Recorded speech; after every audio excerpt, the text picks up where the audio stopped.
All right, y'all, confession time. I've been doing this laser thing for a little while and I still have habits that would make some of you guys absolutely cringe. So today I'm just airing it all out. These are my confessions as a laser owner. No shame, no judgment, just the messy truth behind the projects.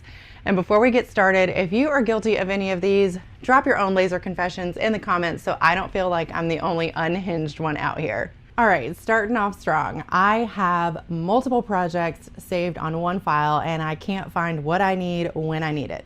Half the time I open it up and it's something like, oh cool, 6 different signs from last year and a random earring prototype. Love that. I use new materials without testing the settings first. I mean, I have test cut files. I even preach about testing. When a new laser owner says, well, what setting should I use? I say back, you really should run a materials test card first. But when something new shows up to the shop that I'm excited about, or if I'm behind schedule, I'm just like, we'll just try it and see what happens. And spoiler alert, sometimes regret is what happens, and a melted mess. All right, number 3, I don't always photograph what I make. I mean, I make pretty things, but it gets down to the wire and I need to deliver the order, so I don't always have time to stage it and photograph it.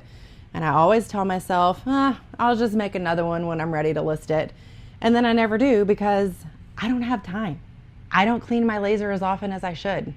I always say I'll do it after the next run, and then suddenly I've knocked out 40 orders and the crumb tray is still full of charred nonsense. I store offcuts like I am preparing for the apocalypse. I even built this huge drawer under my laser so I could keep the shop nice and tidy and not get overrun with scraps. Yet, here we are.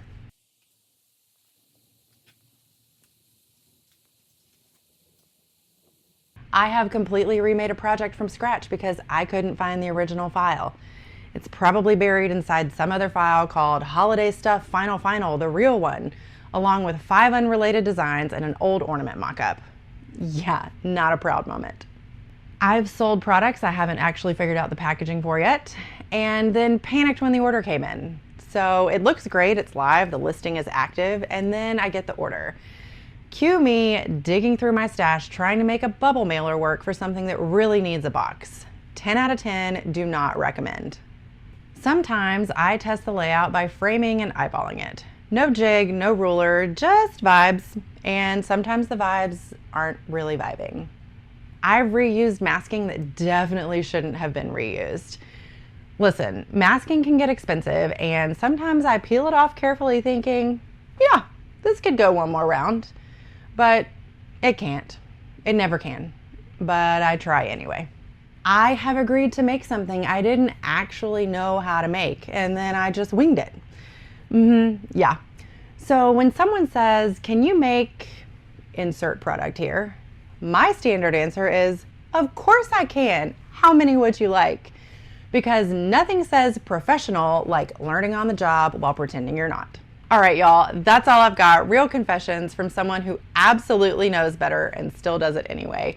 And if any of that sounded familiar, drop your own laser confessions in the comments so I know I'm not alone. Like, subscribe, and I'll see you on the next one.